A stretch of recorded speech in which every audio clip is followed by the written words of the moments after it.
ইয়াত উপলব্ধি কৰা উচিত। এতিয়া যুৱ শক্তি দেশৰ শক্তি। আমি জানো এই যুৱ শক্তি এখন সমাজ পৰিৱৰ্তন কৰিব পাৰে, কিন্তু আমাৰ চিন্তাধাৰা শুদ্ধ হ'ব লাগিব। আমি যদি ক'ৰবাত আমাৰ সলনি কৰিবলগীয়া হয় চিন্তাধাৰা, এনেকুৱা পৃথিৱীত সমস্যা নাই যি সমস্যা আন্তৰিকতা এৰা ধৰা আৰু বুজা পৰাৰ মাজেদি সমাধান কৰিব পৰা নাযায়। সকলো সমস্যাই সমাধানৰ সূত্ৰ আছে। এতিয়া এইখিনিত একত্ৰিত প্ৰচেষ্টাৰে আমি তাই সমৰে প্ৰায় ২৭টামান সংগঠন আছে। আমি গোটেইখিনি লগ লাগি আমাৰ মূল সমস্যাখিনি কি, আমি এই কথাখিনি যদি আমি আমাক লয় লগত, আমি মাননীয় মুখ্যমন্ত্ৰী হওক প্ৰধানমন্ত্ৰী হওক যি প্লেটফৰ্মলৈকে আমাক লৈ ব্যৱহাৰ কৰিব পাৰে আপোনালোকে, আমি সেইখিনি ক্ষেত্ৰত আমি সাজু আছোঁ। মই সেইকাৰণে আমাৰ এই উঠি অহা প্ৰজন্মৰে শক্তিশালী সংগঠন আজি আটাচয়ে হওক, আমাৰ টাইপাই হওক বা পূৰ্বাঞ্চল টাইটাই হওক, গোটেইখিনি কথা আমি চিন্তা কৰিব লাগিব। আমাৰ মাজত উপস্থিত আছে অসম চৰকাৰৰ কেবিনেট মন্ত্ৰী যোগেন মোহন ডাঙৰীয়া। মই তেখেতকো চমুকৈ বক্তব্য ৰাখিবৰ কাৰণে অনুৰোধ জনাইছোঁ। খুব টান আটাইলৈকে আন্তৰিক অভিনন্দন জনালোঁ। আমাৰ সদৌ টাই আহোম ছাত্ৰ সন্থাৰ এই ৩৬তম প্ৰতিষ্ঠা দিৱসৰ সভা সঞ্চালন কৰা সন্মানীয় সভাপতি বসন্ত গগৈ ডাঙৰীয়া, ইতিমধ্যে আমাৰ মন্ত্ৰী পবিত্ৰ মাৰ্ঘেৰিটা ডাঙৰীয়া এটা বিশেষ কামত যাবলগীয়া আছে গৈছে, তেখেতলৈ ধন্যবাদ জনালোঁ। আজি সভাত উপস্থিত থাকি বহুমূলীয়া বক্তব্য ৰাখিলে। আমাৰ অসমৰ বৌদ্ধিক সমাজৰ এজন সাংবাদিক আমি জানো নীতিমণি শইকীয়া, তেখেতো ইতিমধ্যে পুৱাৰে পৰা আহি এই সভাখনৰ সৌন্দৰ্যতা বৃদ্ধি কৰিলে, আমি তেখেতলৈ ধন্যবাদ জনালোঁ। অসমৰ বিভিন্ন সংগঠন মৰাণ মটককে আদি কৰি মণিপুৰী প্ৰতিটো সংগঠনৰ সন্মানীয় প্ৰতিনিধিসকল, টাইপাৰ সভাপতি বিজয় ৰাজ কোঁৱৰ, আমাৰ শিক্ষাবিদ সৌম্যজ্যোতি মহন্তকে আদি কৰি সন্মুখত বহুখিনি মোৰ সতীৰ্থ বন্ধু আছে, সংগ্ৰামী বন্ধু, আটাইলৈকে মোৰ আন্তৰিক অভিনন্দন জনাইছোঁ। মই আৰু দীঘলীয়া কথা কোৱা মানুহ নহয়, আমি কাম কৰাৰ মানুহ।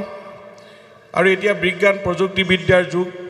এতিয়া 10 দিনৰ কাম এদিনত কৰিব লাগিব, 10 ঘণ্টাৰ কাম 1 ঘণ্টাত কৰা কাম যুগ।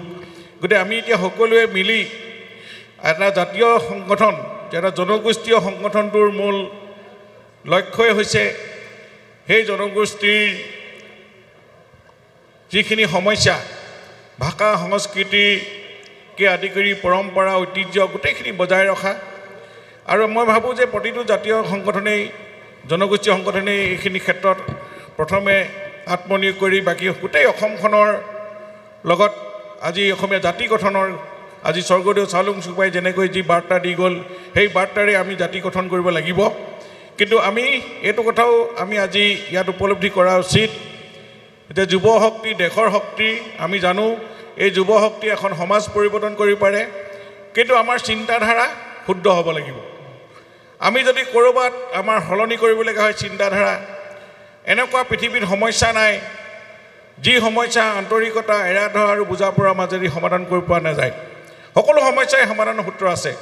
এতিয়া এইখিনিত একত্ৰিত প্ৰচেষ্টাৰে আমি তাই সমৰে প্ৰায় ২৭টামান সংগঠন আছে। আমি গোটেইখিনি লগ লাগি আমাৰ মূল সমস্যাখিনি কি, আমি এই কথাখিনি যদি আমি আমাক লয় লগত, আমি মাননীয় মুখ্যমন্ত্ৰী হওক প্ৰধানমন্ত্ৰী হওক যি প্লেটফৰ্মলৈকে আমাক লৈ ব্যৱহাৰ কৰিব পাৰে আপোনালোকে, আমি সেইখিনি ক্ষেত্ৰত আমি সাজু আছোঁ। মই সেইকাৰণে আমাৰ এই উঠি অহা প্ৰজন্মৰে শক্তিশালী সংগঠন আজি আটাচয়ে হওক, আমাৰ টাইপাই হওক বা পূৰ্বাঞ্চল টাইটাই হওক, গোটেইখিনি কথা আমি চিন্তা কৰিব লাগিব। আমি যিমান পাৰোঁ তলে তলে যিখিনি কৰিব লাগে কৰি আছোঁ। আজি পণ্ডিতসকলে যিসকলে ভাষা সংস্কৃতি ৰক্ষা কৰি আছে, তেওঁলোককো আমি এইবাৰ আমি চৰকাৰৰ পৰা আমাৰ মুখ্যমন্ত্ৰীকৈ সন্মান জনাইছোঁ। আমি চেংৰেং বুলি কয় যিটো আমি পূজা পাতল আৰাধনাৰ স্থলী, সেইবিলাকো আমি একেবাৰে নিৰ্মাণ কৰি আছোঁ। আজি শিৱসাগৰৰ যেনেকৈ ৰংঘৰ বাকৰি সৌন্দৰ্য বৰ্ধন কৰা প্ৰায় 200 কোটি টকাৰ অনুমোদন অনা হৈছে, কাম চলি আছে। এনেকুৱা ধৰণৰ কামবিলাক হৈছে। আটাইতকৈ ডাঙৰ কথা হ'ল আমাৰ চৰাইদেউ মৈদামতলী ৱৰ্ল্ড হেৰিটেজ আৰু কেইদিন পাছতেই ঘোষণা হ'ব। তাৰ কাৰণে এটা ভাল বাৰ্তা। এইখন চৰকাৰৰ দিনতেই আন্তৰিকতা থকাৰ কাৰণে আজি চৰকাৰে এইখিনি কাম আহোম জনগোষ্ঠীৰ আমাৰ বহুদিনীয়া দাবী আমি সমাধান হ'বলৈ গৈ আছে। গতিকে ইয়াৰ পৰৱৰ্তী সময়ত আমাৰ দায়িত্ব কি হ'ব? আমাৰ নিবনুৱা সমস্যা আমি কেনেকৈ এটা সমাধান কৰিব পাৰিম? টুৰিষ্ট এট্ৰেক্ট কেনেকৈ হ'ব আমাৰ শিৱসাগৰ ঐতিহাসিক শিৱসাগৰ জিলাখন? এই চিন্তা চৰাখিনিও আমি কৰিব লাগিব। এতিয়া এনেই ৱৰ্ল্ড হেৰিটেজ হ'লেই নহ'ব, ইয়াৰ দ্বাৰা আমাৰ জীৱন ধাৰণৰ পদ্ধতি উন্নতি হ'ব লাগিব। আমাৰ ইয়াত টুৰিষ্টসকল দেশ বিদেশৰ লানি নিচিকাকৈ আহিব লাগিব, য'ত আমাৰ অৰ্থনৈতিক ভেটিটো আমি টনকিয়াল কৰিব পাৰিম। এনেধৰণৰ কিছু কথা প্লেনিংটো আপোনালোকে সংগঠনভাৱে কৰক।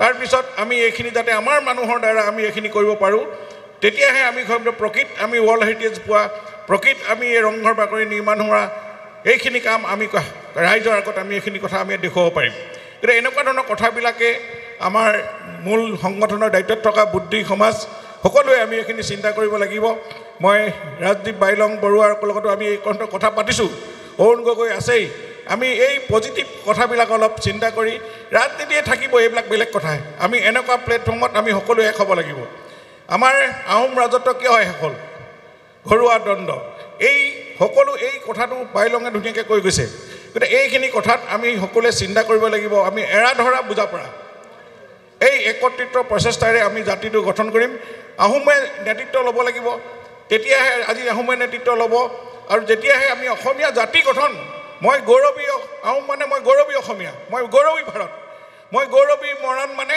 মই গৌৰৱী অসমীয়া মই মটক মানে গৌৰৱী মটক মানে মই গৌৰৱী অসমীয়া মই গৌৰৱী ভাৰতীয় এই চিন্তাধাৰাই ডক্টৰ ভূপেন হাজৰিকাই কৈ গোৱাৰ দৰে মোৰ আইক ভাল পোৱাৰ মানে যেন আনৰ আইক বেয়া পোৱাটো বুজায় এই এনেকুৱা ধৰণৰ বহুল চিন্তাৰে আমি কামত আগবাঢ়ি যাম আগন্তুক দিনত মোৰো এটা এফালে যাবলগীয়া আছে গুৱাহাটী এই সভাখনৰ কাৰণে আজি এই বসন্ত গগৈ অনুৰোধত বা আপোনালোকৰ তাই ছাত্ৰ সন্থাৰ অনুৰোধ ৰক্ষা কৰি মই আজি অকণমান দেখা দিলোঁ কিবা থাকিলে যেন আমি আহিম লগ পাওঁ আমি লগ পায়ে থাকোঁ পূজা পাতল এইবিলাক আমাৰ পৰম্পৰা আমাৰ সংস্কৃতি জীয়াই থাকিব লাগিব কিন্তু সংস্কৃতি জীয়াই থাকিলে জাতি জীয়াই থাকিব আজি জনজাতিকৰণ বিচাৰিছোঁ জনজাতিকৰণৰ ক্ৰাইটেৰিয়াসমূহ আমাৰ সকলো ফুলফিল হৈ আছে নাই আমি পূজা পাতলকে আদি কৰি আমাৰ যিমানবিলাক ঐতিহাসিক থলীবিলাক কি হৈ আছে অৱস্থা এইবিলাকো ঠিককৈ দেখুৱাই যদি আমি আগবাঢ়ি লৈ যাব পাৰোঁ কোনো কাৰো সাধ্য নোহোৱাকৈ নাই যে আমাক জনজাতি নিদিব তাৰ কাৰণে আমি অকণমান কৰিবলগীয়া কাম থাকিলে আমি কৰিম তাকে মই কামনা কৰিছোঁ সকলোৰে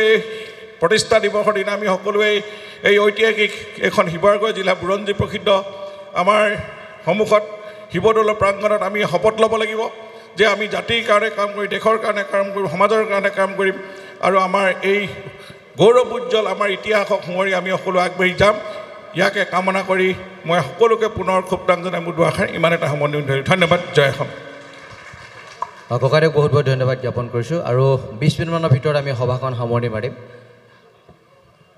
আমাৰ মাজত উপস্থিত আছে অসম জাতীয়তাবাদী যুৱ ছাত্ৰ পৰিষদৰ সন্মানীয় সহকাৰী সম্পাদক ডাঙৰীয়া মই তেখেতক খুব চমুকে তেখেতৰ মনৰ ভাৱ ব্যক্ত কৰিবৰ কাৰণে অনুৰোধ জনাইছোঁ